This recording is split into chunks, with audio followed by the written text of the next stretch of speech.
शुरुआत करते हैं मार्केट एक्शन से। आज बाजार में कल से बिल्कुल उलट कारोबार हुआ। वीकली एक्सपायरी के दिन बाजार में मजबूती देखने को मिली। निफ्टी में बेहतर मोमेंटम था, मगर बैंक निफ्टी दबाव में नजर आया। बाजार में कैसा रहा एक्शन, बता रहे हैं हमारे सहयोगी अंश भीलवार। तो कल की भारी गिरावट के बाद आज मार्केट में थोड़ी सी राहत दिखी। निफ्टी ने भले ही लाल निशान में शुरुआत की होगी, लेकिन 50 डीएमए पे काफ़ी अच्छा स्ट्रॉन्ग सपोर्ट लेता हुआ नजर आया, जो कि 21,880 का लेवल है। लेकिन ऊपर की तरफ देखें तो 20 डीएमए का जो लेवल है 22,200 का, वहाँ पर निफ्टी ने कुछ रेजिस्टेंस लिया है। तो आने वाले सेशन में निफ्टी इस रेंज में थोड़ा सा कंसोलिडेट करता हुआ दिख सकता है। दूसरे बॉड इंडिसेस की बात करें तो मिड कैप और स्मॉल कैप दोनों ही हरे निशान में बंद होते हुए नजर आए। 3 सेशन की बिकवाली के बाद आज जाकर इसमें खरीदारी दिखी है। सेक्टर इंडिसेस की बात करें तो यहाँ भी कई सारे ऐसे इंडिसेस हैं जो लगातार बिकवाली करते जा रहे थे और आज जाकर उस पर ब्रेक लगा है। सबसे पहले बात करेंगे निफ्टी मेटल की। निफ्टी मेटल आज टॉप सेक्टोरल गेनर भी रहे हैं और इसकी 3 सेशन की बिकवाली के बाद जाकर इसमें खरीदारी दिखी है। दूसरे इंडिसेस की बात करें तो निफ्टी एनर्जी और रियल्टी ने 5 सेशन की बिकवाली पर लगाया है ब्रेक। ऑटो ने 4 सेशन की, पीएसयू बैंक ने 3 सेशन की, तो निफ्टी फार्मा ने 2 सेशन की। निफ्टी आईटी की बात किया जाए तो आईटी इंडेक्स आज 2% मुनाफे में क्लोज होता हुआ नजर आया, जिसके टॉप गेनर एम्फेसिस और एचसीएल टेक्नोलॉजीज थे। सेक्टोरल लूजर्स की बात करें तो यहाँ पे हमें सिर्फ और सिर्फ निफ्टी बैंक का इंडेक्स नजर आया, जिसका इंटरडे चार्ट देखें तो आज निफ्टी बैंक ने अच्छा अपमूव दिया था, लेकिन क्लोजिंग के जस्ट पहले कुछ 1 घंटे पहले इसमें बिकवाली आती हुई नजर आई और इंडेक्स लाल निशान में बंद होता हुआ नजर आया। और ये 5वां सेशन है जब निफ्टी बैंक में हमें लगातार बिकवाली नजर आ रही है। इसके टॉप लूजर्स एक्सिस बैंक और इंडसइंड बैंक है। तो निफ्टी बैंक छोड़ के ओवरऑल मार्केट थोड़ा अच्छा था आज के दिन। धन्यवाद अंश। और अब बात करेंगे 5 का पंच की, जिसको लेकर के हमारे साथ जुड़ रहे हैं शरद। शरद, बताएं कि आज दिन भर मार्केट में किस तरीके का एक्शन रहा और कौन से वो 5 शेयर्स हैं जिनके बारे में आप बता रहे हैं। जी बिल्कुल, आपका स्वागत है 5 का पंच में। आज दिन के ट्रेड में जो है 5 अहम स्टॉक्स है जहां पे मूवमेंट देखने मिले, लेकिन ओवरऑल याद रखिए आज एक शानदार रिकवरी देखने मिली मिड कैप और स्मॉल कैप स्पेस में। एंड ऑफ कोर्स कल भारी गिरावट आई थी तो एक अच्छी jump I. Of course second half of the trade में भी एक अच्छी मूवमेंट आई है, बट कुछ स्टॉक्स हैं न्यूज़ स्पेसिफिक जहाँ पे मूवमेंट आया। सोम डिस्टिलरीज फोकस में रहेगा। अप्रैल 2 को शेयर स्प्लिट पे वो विचार करने वाली है। दूसरा स्टॉक जो फोकस में रहेगा वो हिंदुस्तान कॉपर, और एक टाइप से पॉजिटिव रिएक्शन जो है ऑफकोर्स वेदांता और हिंडाल्को के लिए भी देखने मिल सकता है। अब इसका कारण यही है कि जो कॉपर प्राइसेस है ग्लोबली वो अपने 11 मंथ हाई लेवल्स पे आ गए हैं। इसका कारण ये है कि जो चाइना के स्मेल्टर हैं वहाँ पे मेजर्स वो एक्सप्लोर कर रहे हैं, क्योंकि जो प्रोसेसिंग फ़ीस है वो कम हो गई है। अब ये प्रोसेसिंग फ़ीस अगर कम हो गई है तो एक्सपेक्ट कर रहे हैं कि प्रोडक्शन कट भी देखने मिल सकता है, और अगर प्रोडक्शन कट होगा तो सप्लाई भी कम हो जाएगा। तो इसके कारण copper prices specially Hindustan Copper में भी एक अच्छी मूवमेंट आज दिन के ट्रेड में देखने मिली। Green Panel, Century Ply, Rushil Decor, ये सारे एमडीएफ कंपनीज भी फोकस में रहेंगे। एक नेगेटिव इम्पैक्ट देखने मिल सकता है। बीआईएस नॉर्म्स है वहाँ पे एक डिले हुआ है। अब 2025 में जो है इम्प्लीमेंटेशन होगा बीआईएस नॉर्म से। अब इसका इम्पैक्ट ये है कि जो इंपोर्ट्स बाहर से आ रहे हैं वो अभी चलते ही रहेंगे, और अगर इंपोर्ट्स बाहर से आएंगे तो डोमेस्टिक कंपटीशन जो ये प्लेयर्स हैं उनको भी जो है हीट ये लगते रहेगा। आरती इंडस्ट्रीज़ हमारा चौथा कंपनी, और आज हमारे खबर गरम में सेगमेंट का भी स्टॉक है। यहाँ पे जो है हमारी जो बातचीत हो रही है और सुनने में आ रहा है कि कंपनी को जो है लगभग 3000 करोड़ का एक बड़ा ऑर्डर मिल सकता है। ये डाई पिगमेंट सेगमेंट का ऑर्डर आ सकता है, और ये जो सेगमेंट है रफली 12% जो है टोटल रेवेन्यू को कंट्रीब्यूट करता है ओवरऑल। और हमने दिसंबर के महीने से देख लिया है कि कंपनी को 2 बड़े लंबे अवधि के कॉन्ट्रैक्ट आए हैं, जिनका कुल वैल्यू जो है लगभग 7000 करोड़ रुपए का है। हमारा 5वां और आखिरी स्टॉक दिन के ट्रेड में एकदम जैसे मार्केट आज खत्म हो रहा था उसके जस्ट थोड़े पहले एरिस लाइफ साइंस और बाइकॉन बायोलॉजिक्स का एक बड़ा करार हुआ है। Specially Eris Life Science focus में रहेगा। यहाँ पे बाइकॉन बायोलॉजिक्स ने commercial collaboration Eris Life Science से किया है, जहाँ पे अपनी जो पेशेंट एक्सेस है मेटाबॉलिक्स, ऑन्कोलॉजी, क्रिटिकल केयर, उस पर वो बढ़ोतरी करने वाले हैं, और वो जो है वो बिज़नेस खरीदने वाले हैं इंडिया बिजनेस बाइकॉन बायोलॉजिक्स से इस सेगमेंट में। इसकी टूल वैल्यू जो है लगभग 1240 करोड़ की जो है ये आंकड़े आ रहे हैं, और आगे जाते हुए जो है कंपनी के लिए फ़ायदा रहेगा, एनालिस्ट का मानना है। तो ये 5 स्टॉक्स जो है आपके रडार में होने चाहिए जो हमारे 5 के पंच में कवर्ड हैं। और कल एसबीआई सेबी की कल अहम बोर्ड बैठक है और इस बोर्ड बैठक में अंदाजा ये लगाया जा रहा है कि आईपीओ से जुड़े नियमों को और आसान बनाया जा सकता है। इस पर पूरी जानकारी के साथ हमारे साथ जुड़ रहे हैं अनुराग शाह। कल की सेबी की बोर्ड मीटिंग के अंदर ढेर सारे ऐलान होने की उम्मीद है और ease of doing business IPO के नियमों को आसान करने से जुड़े हुए ऐलान हो सकते हैं। मिनिमम प्रमोटर कंट्रीब्यूशन जिसकी शर्त 20% है, तो वहाँ पर कुछ राहत दी जा सकती है सेबी के द्वारा कि जो 20% की लिमिट को आईपीओ के दौरान कंप्लाई करना पड़ता है, तो कुछ शर्तें हैं, कोई और एवेन्यूज से उसको कंप्लाई किया जा सके, इसका ऐलान हो सकता है। इसके अलावा अगर इशू साइज़ के अंदर बदलाव होता है तो अभी के नियमों के अंतर्गत डीआरएचपी दोबारा फाइल करना पड़ता है, लेकिन सेबी वहाँ पर भी नियमों में छूट दे सकती है कि अगर इशू साइज़ को बड़ा या छोटा किया जा सकता है तो डीआरएचपी दोबारा फाइल करने की ज़रूरत नहीं पड़े। इसके अलावा अभी नियम ये कहते हैं कि जितना इशू साइज़ है उसका 1% सिक्योरिटी डिपॉजिट में रखना पड़ता है, तो वहाँ पर भी छूट दी जा सकती है आईपीओ के दौरान। और जो एफपीआई से जुड़े हुए डिस्क्लोज़र है उनको सरल किया जा सकता है। वो डिस्क्लोज़र जहां पर एफपीआई निवेश से मिनिमम पब्लिक शेयर होल्डिंग पर असर नहीं होता है, यहां पर भी सेबी के द्वारा कुछ छूट दी जा सकती है। और एक बड़ा ऐलान जो बोर्ड के द्वारा मंजूर किया जा सकता है कल की बोर्ड मीटिंग के अंदर, T+0 सेटलमेंट का, सेम डे सेटलमेंट का, यानी जिस दिन आपने शेयर खरीदे उसी दिन आपके अकाउंट में वो शेयर आएंगे, या और जिस दिन आपने शेयर बेचे उस दिन पैसा आपके अकाउंट में आएगा। हालांकि इसकी टाइमलाइन सेबी के द्वारा ऐलान कर दी गई है, लेकिन एक फॉर्मल मंजूरी जो है बोर्ड से मिल सकती है कल। इसके अलावा एआईएफ के लिक्विडेशन, रीट्स और इनवीट्स से जुड़े हुए कुछ और ऐलान कल की बोर्ड बैठक में देखने को मिल सकते हैं। और अब बात बायोकॉन बायोलॉजिक्स और एरिस में हुए करार की। बायोकॉन ने एरिस लाइफ साइंसेज के साथ एक लॉन्ग टर्म कमर्शियल करार किया है। भारत में ब्रांडेड फॉर्मुलेशन को बेचने के लिए हुए करार की पूरी डिटेल्स दे रही हैं हमारी सहयोगी सृष्टि शर्मा। जी हाँ, बायोकॉन बायोलॉजिक्स पे नज़र है, जहाँ पे कंपनी ने एक बार फिर एरिस लाइफ साइंसेज के साथ करार किया है, क्योंकि पहले हमने देखा था दिसंबर 2023 में बायोकॉन बायोलॉजिक्स ने अपने 2 प्रोडक्ट जैसे नेफ्रो और साथ ही डर्मा के जो प्रोडक्ट पोर्टफोलियो थे वो एरिस लाइफ साइंसेज को बेचे थे, जहाँ पे पूरी डील वैल्यू 4 टाइम्स मल्टीपल की थी। अब जो नई डील है इसमें 3 प्रोडक्ट्स जो है बायोकॉन बायोलॉजिक्स एरिस लाइफ साइंसेज को बेच रहा है। ये 3 प्रोडक्ट्स की जो पूरी वैल्यू बताई जा रही है वो है 1240 करोड़ के ऊपर, यानी 1240 करोड़ के ऊपर बायोकॉन बायोलॉजिक्स में आएगा। इसको हम स्लम सेल कहते हैं। और इस पैसे से हम देखेंगे कि जो पूरी डील की वैल्यू लगाई जा रही है वो है 3.4 टाइम्स ईवी बाय सेल्स, और अगर EBITDA से कंपेयर करें तो 18 टाइम्स के मल्टीपल पे ये पूरी डील होती हुई जा रही है, जो कि पहली डील के मल्टीपल से कंपेयर करें, क्योंकि दोनों ही करार जो किए गए थे वो एरिस लाइफ साइंसेज के साथ थे, वो थोड़े से कम ज़रूर हैं, पर कहीं ना कहीं एक पॉजिटिव डेवलपमेंट बायोकॉन बायोलॉजिक्स के लिए। क्यों? क्योंकि कंपनी के बुक्स पे कर्जा बहुत है, 17,000 करोड़ का कंपनी के पास कर्जा है, तो हो सकता है इससे थोड़ा सा जो है उन पे रिलीफ आए।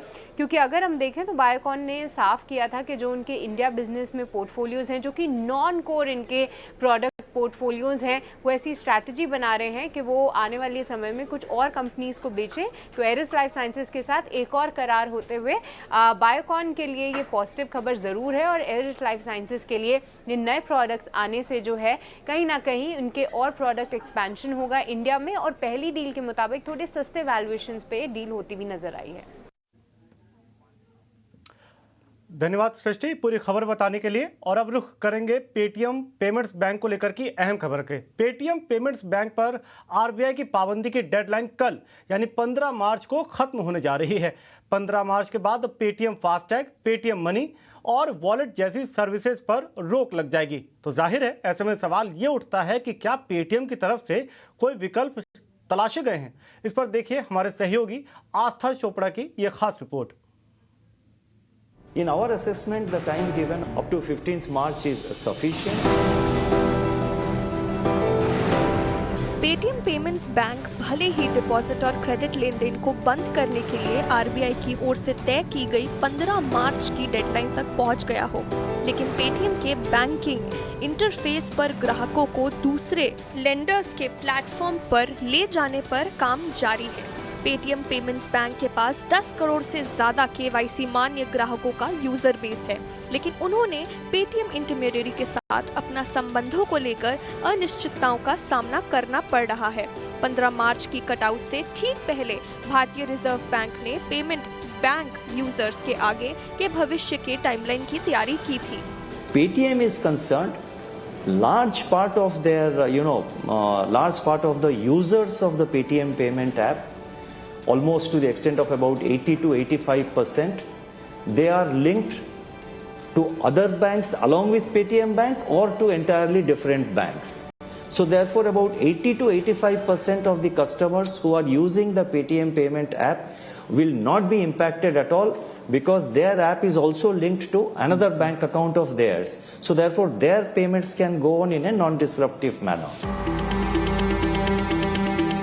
आरबीआई की पाबंदियों की वजह से पेटीएम सर्विस पर बड़ा असर पड़ने वाला है।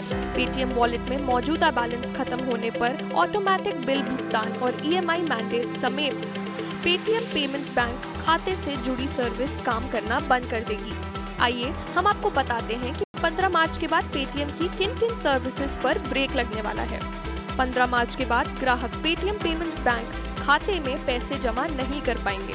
साथ ही पेटीएम पेमेंट्स बैंक के अकाउंट, फास्टैग, वॉलेट टॉपअप भी नहीं होगा। यही नहीं, यूजर पेटीएम पेमेंट्स बैंक पर किसी भी तरह का पेमेंट हासिल नहीं कर पाएंगे। इसके साथ ही पेटीएम पेमेंट्स बैंक पर अब मिलने वाली सैलरी, मनी बेनिफिट भी मिलना बंद हो जाएंगी। ग्राहक ना तो पेटीएम फास्टैग का बैलेंस दूसरे फास्टैग में ट्रांसफर कर पाएंगे और ना ही यूपीआई IMPS के जरिए पेटीएम पेमेंट्स बैंक का अकाउंट में पैसे ट्रांसफर कर पाएंगे। Paytm Payment Bank has been advised to sort of shift these customers to other banks. Other banks are also proactively onboarding customers, and NPCI has also been sort of working closely with the various banks. So customers are now sort of who are exclusively dependent on payment bank, 15 to 20% of the customers, they are getting onboarded to other banks. So therefore, I don't foresee a problem beyond 15th March.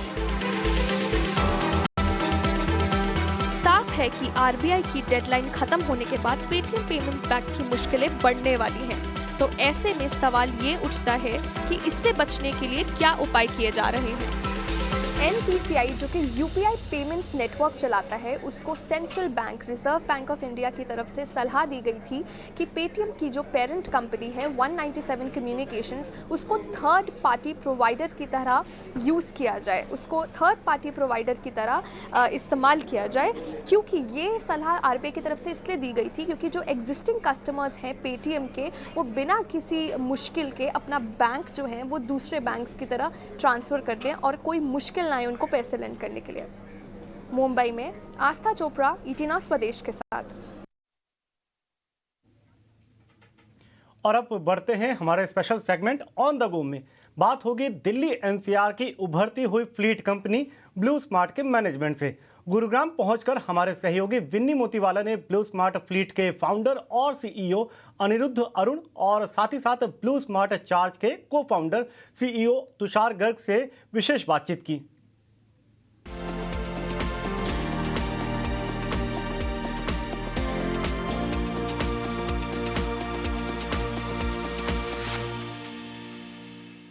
And ET now on the go के जो Gurgaon addition में है, आज हम एक नई special जगह पे पहुंच गए हैं। आप मेरे पीछे एक गाड़ी तो देख सकते हैं, आई एम श्योर यहाँ पे ब्रांड भी दिख रहा है। एंड इफ आपने गेस कर लिया है, मैं ब्लू स्मार्ट के एक चार्जिंग हब में हूँ। वेरी इंटरेस्टिंग है और ये एक डिसरप्टर कंपनी बन चुकी है in the ride hailing services. तो आज हमारे से बात करने के लिए दो जेंटलमैन जुड़ रहे हैं, Anirudh Arun, CEO and co-founder of Blue Smart Fleet, as well as Tushar Garg, CEO and co-founder at Blue Smart Chargers. Thank you so much for joining in with us.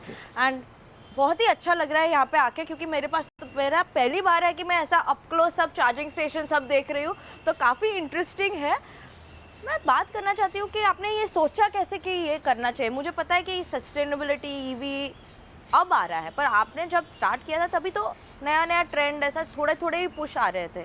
तो ये मेन पर्पस और ये आपने कैसे सोचा कि this is what is the need of the hour? देखिए 2019 में it was very clear that EVs are going to come into India, मतलब इसमें कोई डाउट नहीं था, गवर्नमेंट भी बहुत क्लियर थी इसमें, और आज के तारीख में भी बहुत क्लियर है कि हमारे लिए वो एनर्जी ट्रांजिशन जो चीज़ है वो बहुत इंपॉर्टेंट है, स्पेशली बिकॉज हम बहुत ऑयल इंपोर्ट करते हैं, तो हमारे लिए मतलब एज अ कंट्री हमारे बैलेंस ऑफ ट्रेड के लिए उतना अच्छा नहीं है। एंड सेकेंडली हमारे बहुत सारे इश्यूज़ हैं of pollution, congestion, so shared mobility is very important as well as electric की ओर मूव करना is also very very important. और हम जहाँ अभी दिल्ली में खड़े हैं और नाउ इन मार्च आपको उतना फील नहीं हो रहा है, बट आप वापस नवंबर में आइए, आपको पता चलेगा हमारा AQI 500 होगा, 600 होगा, तो it is very very bad, right. So we realise that उस समय इलेक्ट्रिक मोबिलिटी राइड शेयरिंग में घुसना एक बहुत अच्छा अपॉर्चुनिटी है, it's once in a life time opportunity, let's get into that. And electric mobility में एक और डिफरेंस भी है दैट आज के तारीख में भी ड्राइवर पार्टनर्स गाड़ी को ओन नहीं करते हैं, या फिर लोन लेके फिर बैंक से लोन लेके वो गाड़ी लेते नहीं हैं। तो इसके वजह से कोई एक कंपनी या एक सर्विस चाहिए जो ये एसेट्स को अपने पास रखें और ये ड्राइवर पार्टनर्स को फिर एक ड्राइवर की तरीके से ट्रीट करें। तो basically these should be drivers who are only professionally driving, वो बैंक से लोन ना उठाए, उसका EMI नहीं भरे। All of these are big problems for हमारे जो ड्राइवर पार्टनर्स हैं, बिकॉज ये एसेट भी बहुत महंगी एसेट है एक ड्राइवर पार्टनर के, it's very cost heavy, मतलब for a normal person to just buy a car, it's very very cost heavy. But उसके साथ also the concern that we highlight is charging.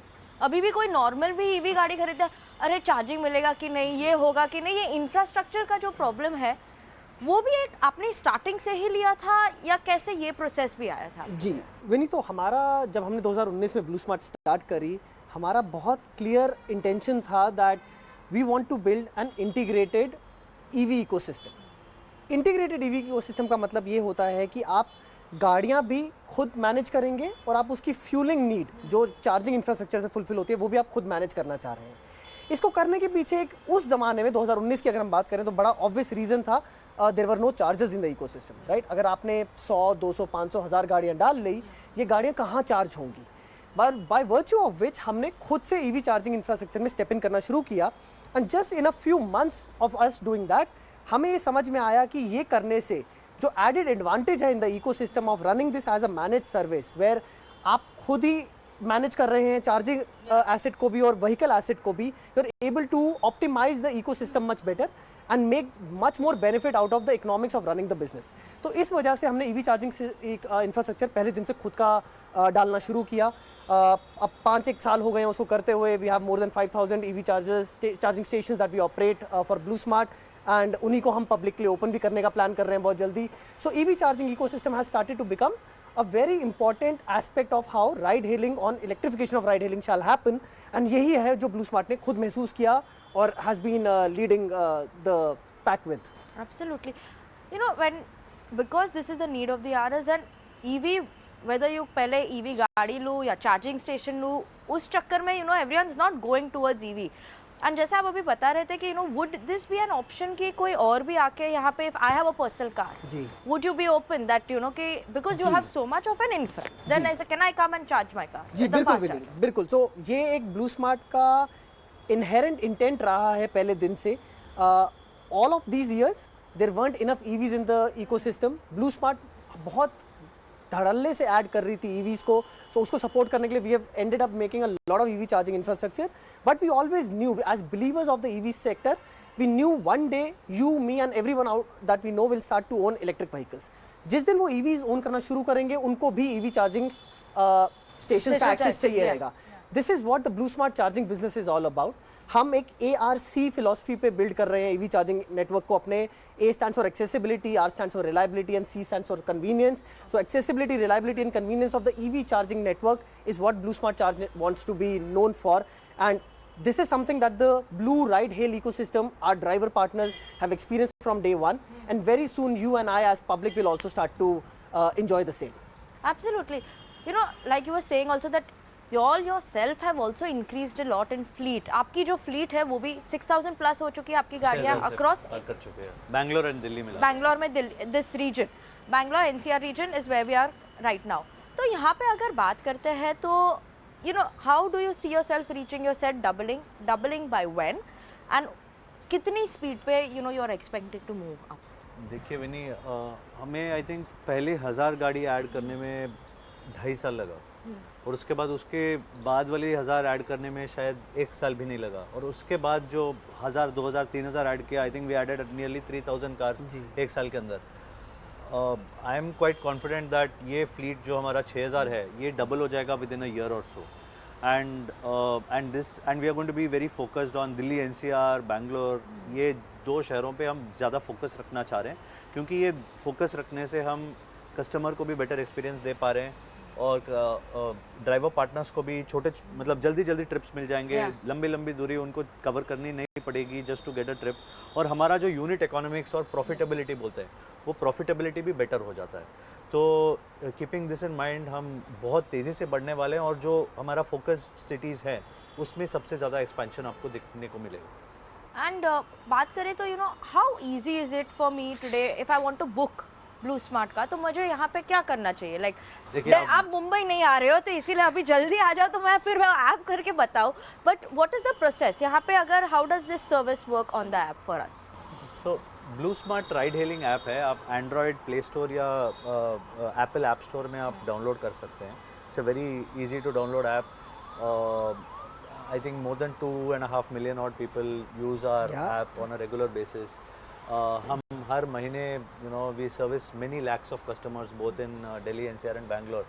बहुत इजी टू यूज़ है, आपको बस app खोलना है, आपको पिकअप लोकेशन, ड्रॉप लोकेशन डालना है, और हमारे 2 टाइप्स ऑफ सर्विसेज होते हैं। One is where you can schedule a ride which is the flagship service that we provide, that आपको 2 बजे के अगर ट्रिप चाहिए तो आप 2 बजे का ट्रिप बुक कर लीजिए, गाड़ी आपको 2 बजे से 5 या 10 मिनट पहले गाड़ी यहाँ पहुँच जाएगी, और आपको ड्राइवर पार्टनर कॉल कर लेंगे, और आपको बस आराम से आके बैठना है। आपको सोचना नहीं है ड्राइवर पार्टनर कैंसिल करेंगे, मतलब ड्राइवर पार्टनर आएंगे कि नहीं, वो कहीं ये नहीं बोलेंगे कि आप कैश में पे करोगे तभी मैं आऊँगा, ये सारे दिक्कत नहीं आएगी आपको, because we are built on that entire philosophy of 0 cancellation, 100% reliable, 0 emission.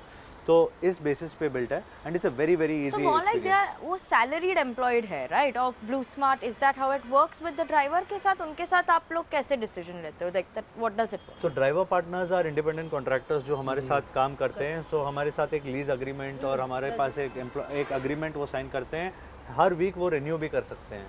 तो driver partners have the option that आज मेरे को 8 बजे से हमें ये हफ्ता 8 बजे से 8 बजे काम करना है, बट नेक्स्ट वीक हमें 7 बजे से 7 बजे काम करना है। तो ये सारे अपॉर्चुनिटीज़ हम उनको देते हैं, वो शिफ्ट भी कर सकते हैं, उनको एक दिन छुट्टी लेना है, ट्यूसडे को छुट्टी लेना, वो ट्यूसडे को ले, या फिर कोई और हफ्ते मतलब कोई और काम आ गया सैटरडे को छुट्टी लेना, वो ले सकते हैं। So we are trying to build a very flexible easy earning opportunity for driver partners. जी। और अगर मैं जानना चाहूँ कि in terms of the format of charging stations also, normal slow charger stations are 6-8 hours that वो रहता है, और आप यहाँ पे एक फैंसी फास्ट चार्जर भी जो है, तो दिस इज 1 or 2 hours सिस्टम। This is effectively sorry we can cut that and whatever, right, sorry. So आपकी सिस्टम कैसे चलते रहते हैं वो? जी, सो विनी, हमारे चार्जिंग इंफ्रास्ट्रक्चर पे the way we operate our vehicles is we use both fast chargers and slow chargers. आपने एकदम ठीक कहा, स्लो चार्जर करीब 5-6-7 घंटे लेता है गाड़ी को चार्ज करने में, एक फास्ट चार्जर तकरीबन 1 घंटा लेता है गाड़ी को चार्ज करने में। हम दोनों का मिक्स यूज़ करते हैं अपनी गाड़ियों को चार्ज करने के लिए। करीबन 60-65% of our charging needs are fulfilled by a fast charger, and बची हुई 30-35% जो चार्जिंग है वो स्लो चार्जर्स पे होती है। Slow chargers play a very important role, they help to balance the cell chemistry of the batteries, which is a very important job of maintaining the assets and its long life. At the same time, जो fast charger होता है वो एक बड़ा ही important role play करता है electrification of mobility में, which is it helps to turn around the vehicle बहुत जल्दी से and send it back on the road. So दिन का टाइम है, दोपहर का टाइम हो सकता है, गाड़ी करीब 30-40% चार्ज पे पहुंच गई है, अभी आधा से ज़्यादा दिन बचा है, एक गाड़ी आएगी वो तकरीबन 30-40-50 मिनट में अपने आप को फास्ट चार्जर पे चार्ज करके फुल्ली चार्ज होके it can go back on the road and start earning and driving and serving the customers. So fast charger वो रोल प्ले करता है, स्लो चार्जर अपना खुद का एक रोल प्ले करता है, and we try to use both of them in our portfolio.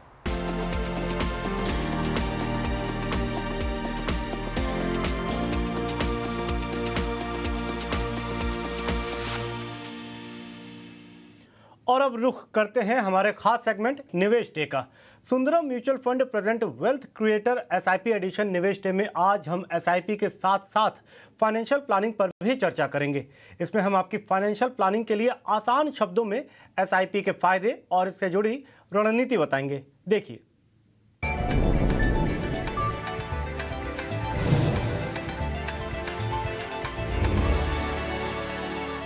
Hello and welcome to Sundaram Mutual Presents Wealth Creators SIP Edition Nivesh Day. I'm Anisha.